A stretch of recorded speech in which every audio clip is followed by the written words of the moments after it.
Chapter 24. A Strange Girl. The summer before, our convoy ship had docked at one of the villages not far from these parts. We needed to buy bulk meat for the restaurant and spend some time in port. 60 kilometers further on, there would be a particularly dangerous section of the river, which meant our ship could not travel through there at night.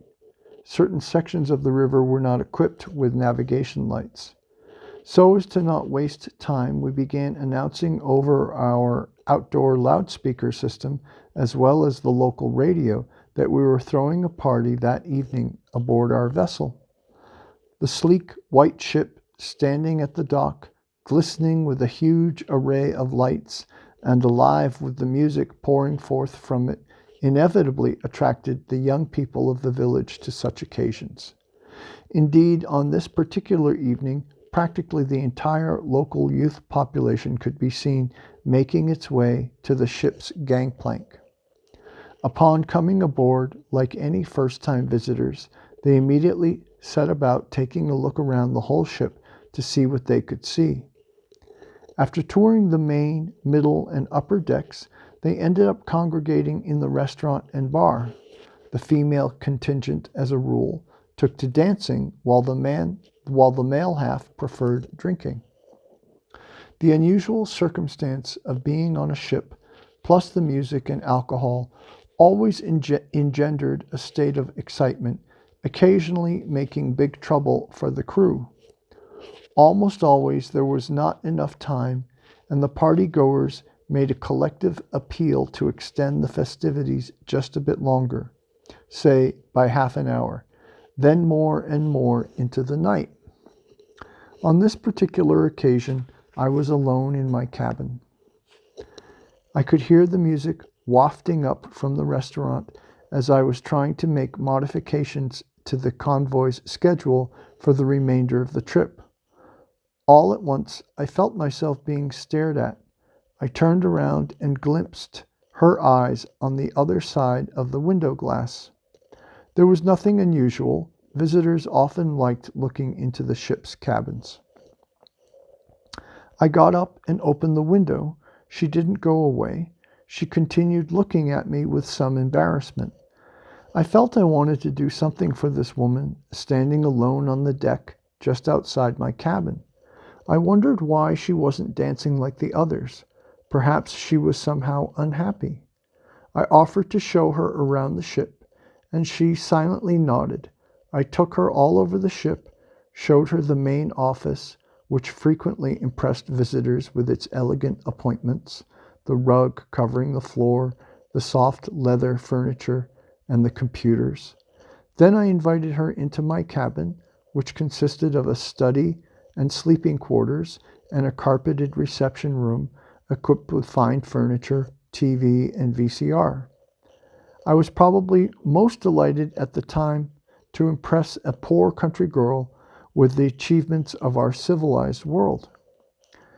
I opened in front of her a box of candies, poured 2 glasses of champagne, and thinking to add the finishing touches to the impression, put on a videotape of someone with a Russian name singing Love and Death.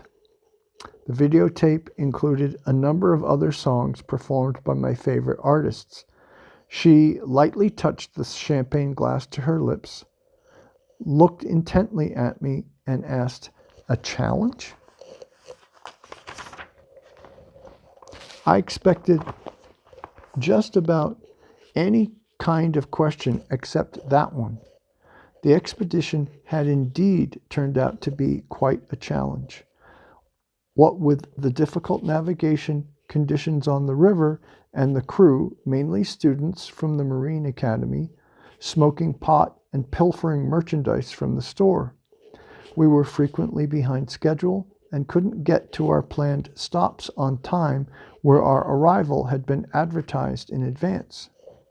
These burdens and other worries often deprived me of the opportunity not only to admire the landscape along the river, but even to get a normal sleep. I muttered something meaningless to her, something like, Never mind, we'll get through, then turned toward the window and polished off my glass of champagne.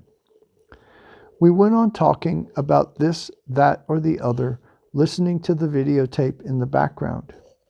We talked right up until the ship docked once more at the end of the plank, at the end of the party cruise.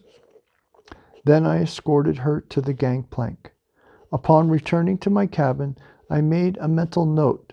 There was something very strange and unusual about this woman, and I was left with an unexpected feeling of lightness and brightness after talking with her.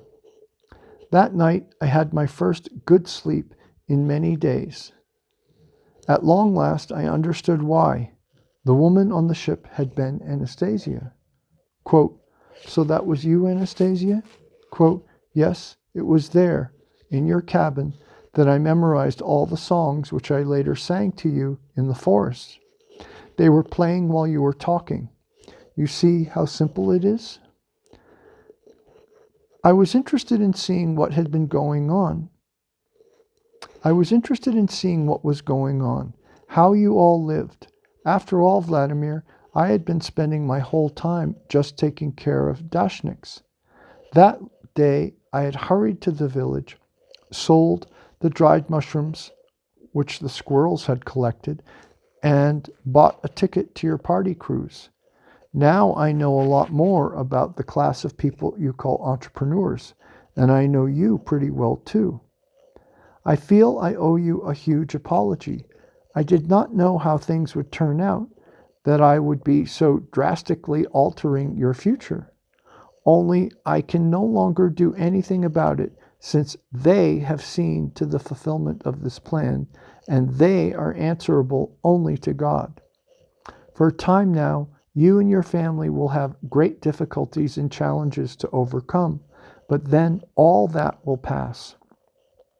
Still not understanding what Anastasia was specifically talking about, I intuitively felt that something was about to unfold itself to me that would go way beyond the usual parameters of our existence, something directly concerning me. I asked Anastasia to tell me in more detail what she meant by altering my destiny and challenges. Listening to her at the time, I simply could not imagine how accurately her predictions would soon come to be realized in real life. She continued her recounting, once more bringing me back to events of the past year. Quote, "Back then on the ship," she said, "you showed me everything, even your cabin, treated me to candies, offered me champagne, and then escorted me to the gangplank, but I did not leave the river bank right away. I stood on the shore near some bushes, and I could see through the lighted windows of the bar how the young people of the village were still dancing and having a good time. You showed me everything, but you did not take me to the bar. I guessed why. I was not appropriately dressed. My head was covered in a shawl, my cardigan was not stylish, my skirt was too long. But I could take off the shawl. My cardigan was neat and clean, and I had pressed my skirt carefully with my hands before I came to see you. It was true. I had not taken Anastasia to the bar that evening precisely on account of her rather strange clothes, beneath which, as it is now clear, this young girl had been hiding her remarkable beauty, something that immediately set her apart from everyone else. And I said to her, quote, "Anastasia, why would you have wanted to go to the bar? Do you mean you would have gone dancing there in your galoshes? Anyway, how do you know what dances young people do today?" Quote, "I was not wearing galoshes at the time. When I exchanged my mushrooms for money to buy a ticket to your ship, I also bought a pair of shoes from the same woman. Granted, they were old shoes and were tight on me, but I cleaned them with grass. As for dancing, all I would need is a one-time look, and that would be it. And what a dancer I would be."